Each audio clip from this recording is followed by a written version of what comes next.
दोस्तों, अगर आप भी अपने पैसे को पोस्ट ऑफिस में जमा करने के लिए सोच रहे हैं तो आपके मन में भी ये सवाल जरूर आता होगा कि पोस्ट ऑफिस की सबसे बढ़िया, सबसे अच्छी स्कीम कौन सी है, सबसे बेस्ट स्कीम कौन सी है जिसमें आप अपना पैसा निवेश करें और उससे आपको सबसे ज़्यादा रिटर्न मिल पाए। तो आज के इस वीडियो में हम इसी बारे में बात करेंगे कि 5 सालों के लिए पोस्ट ऑफिस की सबसे अच्छी स्कीम कौन सी है। नमस्कार दोस्तों, स्वागत है आप सबका एक बार फिर से फिनोटेक यूट्यूब चैनल पर। आइए आज का हमारा ये वीडियो शुरू करते हैं। उससे पहले आपसे एक छोटी सी रिक्वेस्ट है कि अगर आपने चैनल को अभी तक सब्सक्राइब नहीं किया है तो चैनल को सब्सक्राइब जरूर कर लीजिए और उसके साथ साथ नोटिफिकेशन बेल को भी ऑन कर लीजिए ताकि जब भी हम कोई वीडियो अपलोड करें तो उसका नोटिफिकेशन आपको मिल जाए। वीडियो में बताई हुई जानकारी अगर आपको अच्छी लगे तो लाइक जरूर कीजिएगा, अच्छी नहीं लगे तो डिसलाइक जरूर कीजिएगा। चलिए आज का हमारा ये वीडियो शुरू करते हैं। तो देखिए, अगर आप पोस्ट ऑफिस के अंदर पैसा निवेश करना चाहते हैं तो आपके पास काफ़ी ऑप्शन होते हैं। पोस्ट ऑफिस के काफ़ी स्कीम होती हैं जिनमें आप अपना पैसा निवेश कर सकते हैं। लेकिन इस वीडियो में हम बात करेंगे कि 5 साल की अवधि के लिए सबसे बेस्ट स्कीम कौन सी है।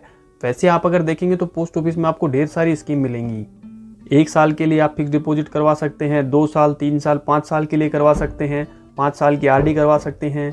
उसके साथ साथ senior citizen saving scheme, monthly income scheme, national saving certificate, PPF, किसान विकास पत्र, सुकन्या समृद्धि योजना और महिला सम्मान सेविंग सर्टिफिकेट भी है। और इन स्कीम्स के लेटेस्ट इंटरेस्ट रेट, यानी आप अगर 1 अप्रैल से लेकर 30 जून तक इन स्कीम्स में खाता खुलवाने वाले हैं तो इनके सामने आपको इंटरेस्ट रेट भी लिखे हुए मिल जाएंगे। अब देखिए, इनमें से 5 साल की कौन कौन सी स्कीम्स हैं। तो देखिए, आज के टाइम में अगर आप पोस्ट ऑफिस में 5 साल के लिए पैसा जमा कराना चाहते हैं तो आपके सामने 5 ऑप्शंस आ जाते हैं।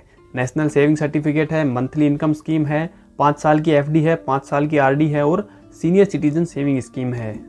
अब देखिए, इनमें से बेस्ट स्कीम कौन सी है। अब ऐसा तो है नहीं कि मैं आपको एक स्कीम बता दूं कि ये स्कीम बेस्ट है, इसमें जाके आप अपना पैसा निवेश कर दीजिए। गवर्नमेंट जो पोस्ट ऑफिस के अंदर इतनी सारी स्कीम चला रही है, इन सब का ऑब्जेक्टिव अलग अलग है। सभी स्कीम्स के जो टारगेटेड कस्टमर्स हैं वो अलग अलग हैं। किसी के लिए कोई स्कीम बेस्ट हो सकती है, किसी के लिए कोई स्कीम बेस्ट हो सकती है। तो इस वीडियो में हम बात करेंगे इन 5 स्कीम्स में से कौन सी स्कीम आपके लिए बेस्ट हो सकती है। आइए सबसे पहले बात कर लेते हैं 5 साल की रिकरिंग डिपॉजिट यानी आरडी के बारे में। तो देखिए, आरडी में जो आपको इंटरेस्ट रेट मिलता है वो मिलता है 6.7% का। इस स्कीम में खाता कैसे खुलता है कि आपको एक अमाउंट देना पड़ता है कि मान लीजिए आपको हर महीने उसमें कुछ ना कुछ पैसा जमा करना है। कि मान लीजिए आपने 1000 रुपये से अकाउंट खुलवा दिया तो 5 साल तक आपको हर महीने यानी 60 महीने 1000 रुपये उसमें जमा करवाने पड़ेंगे। तो 60 महीने में आपके 60,000 रुपये जमा हो जाएंगे और इसके ऊपर इंटरेस्ट आपका 6.7% के हिसाब से कैलकुलेट होता रहेगा।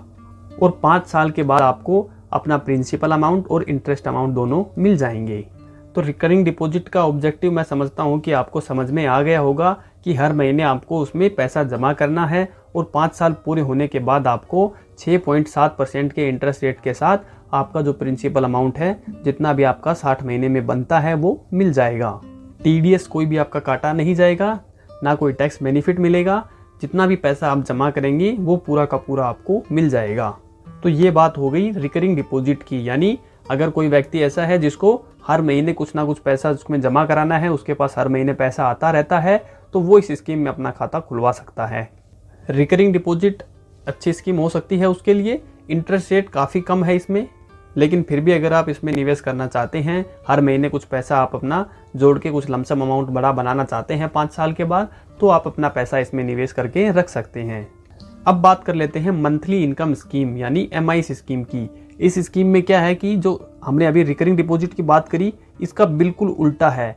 रिकरिंग डिपॉजिट में हमें हर महीने पैसा जमा करना पड़ता है, लेकिन MIS में हमें एक बार पैसा जमा करना पड़ता है और 5 साल के लिए हमें हर महीने फिर उसका इंटरेस्ट मिलता रहता है। और जैसे ही 5 साल पूरे होते हैं हमें हमारा प्रिंसिपल अमाउंट भी मिल जाता है।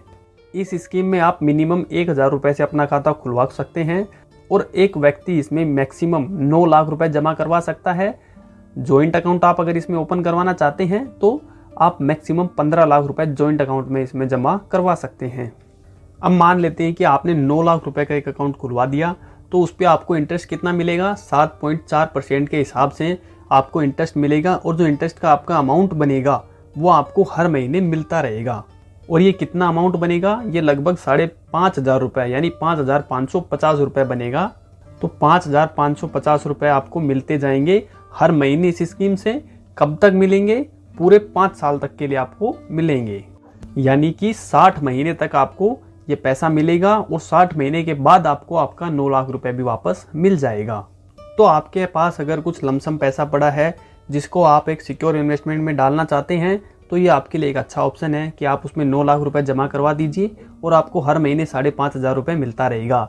कम पैसा भी आप जमा करवा सकते हैं। 1 लाख रुपए अगर आप में जमा करवाना चाहें तो करवा सकते हैं। हर महीने करीब आपका 6 से 17 रुपये के आसपास बनेगा, वो आपको हर महीने मिलता रहेगा। अगली स्कीम के बारे में बात कर लेते हैं जिसकी हम बात करेंगे, ये है सीनियर सिटीजन सेविंग स्कीम। अब इस स्कीम में जिन लोगों की उम्र 60 साल से अधिक है, यानी जो लोग सीनियर सिटीजन हैं, वो ही निवेश कर सकते हैं। तो आम जनता के लिए तो ये है ही नहीं, उनको तो जनरल पब्लिक के लिए तो आप इसको हटा ही दीजिए। ये स्कीम भी जो मंथली इनकम स्कीम थी उसकी तरह ही है, लेकिन यहाँ पर आपको इंटरेस्ट रेट ज़्यादा मिलता है। यहाँ पर आपको 8.2% का इंटरेस्ट रेट मिलने वाला है। MIS में आपको मिल रहा था 7.4, लेकिन SC/SS यानी सीनियर सिटीजन सेविंग स्कीम में आपको मिलेगा 8.2%। तो आप अगर एक सीनियर सिटीजन है तो आप मंथली इनकम स्कीम को तो भूल ही जाइए, फिर आपको सीनियर सिटीजन सेविंग स्कीम की तरफ ही जाना चाहिए, क्योंकि वहाँ पर आपको ज़्यादा इंटरेस्ट मिलेगा। और इस स्कीम में आप जॉइंट अकाउंट में मैक्सिमम 30 लाख रुपए जमा करवा सकते हैं। ये स्कीम भी 5 साल की होती है और मान लीजिए आपने अगर 30 लाख रुपए इसमें जमा करवाए तो 5 साल के बाद आपको अपने 30 लाख रुपए वापस मिल जाएंगे। लेकिन जो इंटरेस्ट है वो आपको इसमें हर महीने ना मिलके हर 3 महीने में यानी क्वार्टरली दिया जाएगा। क्वार्टरली मतलब साल में आपको 4 बार इंटरेस्ट मिलने वाला है। कब कब मिलेगा? 1 जनवरी को मिलेगा, 1 अप्रैल को मिलेगा, 1 जुलाई को मिलेगा और 1 अक्टूबर को मिलेगा। तो इन तारीख को आपको इंटरेस्ट मिलने वाला है। यानी 5 साल में आपको कितनी बार इंटरेस्ट मिलेगा? 20 बार इंटरेस्ट मिलेगा इस स्कीम में। अगर इंटरेस्ट के कैलकुलेशन की बात करें तो मान लेते हैं कि आपने अगर 30 लाख रुपए इस स्कीम में निवेश किए 5 साल के लिए, तो हर तीसरे महीने आपको 61,500 रुपये मिलते रहेंगे। और ये अकाउंट आप पोस्ट ऑफिस के साथ साथ बैंक में भी ओपन करवा सकते हैं अगर आप चाहें तो। अब बात कर लेते हैं नेशनल सेविंग सर्टिफिकेट यानी NSC और 5 साल की FD की। ये दोनों स्कीम क्या है कि थोड़ी सी सिमिलियर है। और नेशनल सेविंग सर्टिफिकेट में आपको इंटरेस्ट रेट मिलता है 7.7% का एनुअल, और 5 साल की FD में आपको कितना मिलता है? 7.5% एनुअल। अभी आपको 5 साल के FD में इंटरेस्ट रेट जो है वो कम दिख रहा होगा, लेकिन एक्चुअल में ये जो इंटरेस्ट रेट है ये दोनों का लगभग ही बराबर ही है। क्यों बराबर पड़ेगा? क्योंकि 5 साल के FD में देखिए जो आपका कंपाउंडिंग है इंटरेस्ट का वो क्वार्टरली होता है, यानी कि हर तीसरे महीने से आपका इंटरेस्ट कंपाउंड कर दिया जाता है और जितना भी आपका इंटरेस्ट बनेगा वो एनुअली पे कर दिया जाता है। यानी अगर आपने 1 लाख रुपए से 5 साल की FD करवाई है तो जो इंटरेस्ट रेट है वो आपको 7.5% के हिसाब से कितना बनेगा साल का? वो बनेगा 7,710 रुपये के आसपास। वहीं आप अगर NSC में 1 लाख रुपए डिपॉजिट करते हैं तो आपको 1 लाख रुपए का 7,700 रुपये देखिए बन रहा है। तो यहाँ पर देखिए इंटरेस्ट का अमाउंट जो है वो बराबर सा ही होने वाला है। ऐसा क्यों हो रहा है? क्योंकि 5 साल की FD में कंपाउंडिंग क्वार्टरली हो रही है, लेकिन NSC में कंपाउंडिंग एनुअली हो रही है। तो इंटरेस्ट रेट अलग अलग होने के बाद भी जो इंटरेस्ट का अमाउंट है वो देखिए बराबर ही आ रहा है। अब पोस्ट ऑफिस की 5 साल की FD की खास बात क्या है कि इसमें जो भी आपका इंटरेस्ट रेट बनेगा वो आपको हर साल पे कर दिया जाएगा, दे दिया जाएगा। यानी आपने 1 लाख रुपए का 5 साल का अकाउंट खुलवाया और 1 साल पूरा होते ही आपको 7,710 रुपये मिल जाएंगे, और दूसरे साल भी आपको ये पैसा वापस मिल जाएगा 7,710, तीसरे साल भी मिल जाएगा, चौथे साल भी मिल जाएगा, और 5 साल पूरे होते ही ये अमाउंट इंटरेस्ट का जो 7,710 है वो भी मिल जाएगा, और जो 1 लाख रुपए आपने पहले जमा किए थे वो भी मिल जाएंगे। तो FD में ऐसे काम हो रहा है, लेकिन NSC में ऐसा नहीं है। NSC में आपने मान लीजिए 1 लाख रुपए जमा कराए, उसका ब्याज आपका बना 1 लाख रुपए का 7,700 रुपये, वो आपको उस साल नहीं मिलेगा, वो आपको 5 साल पूरा होने के बाद ही इकट्ठा मिलेगा 500 साल का, और आपका प्रिंसिपल अमाउंट दोनों को जोड़ के आपको दिया जाएगा। अब ये पैसा आपको पूरा एक साथ दे रहे हैं, इसलिए आपको थोड़ा सा पैसा NSC में ज़्यादा मिल जाएगा 5 साल के FD के कंपैरिजन के। आप अगर इन दोनों में कंफ्यूज हो रहे हैं NSC और 5 साल की FD में, तो आप हमें कमेंट करके बता सकते हैं। हम एक डिटेल्ड वीडियो दोनों के कंपैरिजन का बना देंगे कि कितने अमाउंट पे कितने रुपए का डिफरेंस आ रहा है।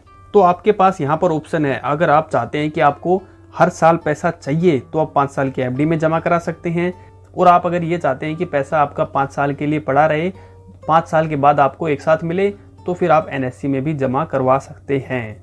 तो मैं उम्मीद करता हूँ कि सारी स्कीम के ऑब्जेक्टिव के बारे में आप समझ गए होंगे। अब आप अपने आप के हिसाब से डिसाइड कर सकते हैं कि किस तरह से आपको इन्वेस्ट करना है, एक साथ करना है या मंथली करना है। तो कौन सी स्कीम उसके हिसाब से आपके लिए सूटेबल रहेगी, बेस्ट रहेगी, ये अब आप आसानी से तय कर पाएंगे। मैं उम्मीद करता हूँ कि ये जानकारी आपको अच्छी लगी होगी, तो वीडियो को लाइक ज़रूर कीजिएगा। अच्छी नहीं भी लगी है तो भी डिसलाइक करके जाइएगा। और आप अगर अभी तक वीडियो देख रहे हैं तो कमेंट सेक्शन में अपने शहर का नाम जरूर लिखिएगा, ताकि हमें भी ये पता चले कि कहाँ से हमारे वीडियो को पूरा देखा जा रहा है, पूरा वॉच किया जा रहा है। इसी तरह के और भी इन्फॉर्मेटिव वीडियोस के लिए फिनोटेक यूट्यूब चैनल को सब्सक्राइब जरूर कर लीजिए। मिलते हैं जल्दी किसी और इन्फॉर्मेटिव वीडियो के साथ, तब तक के लिए टेक केयर। जय हिंद।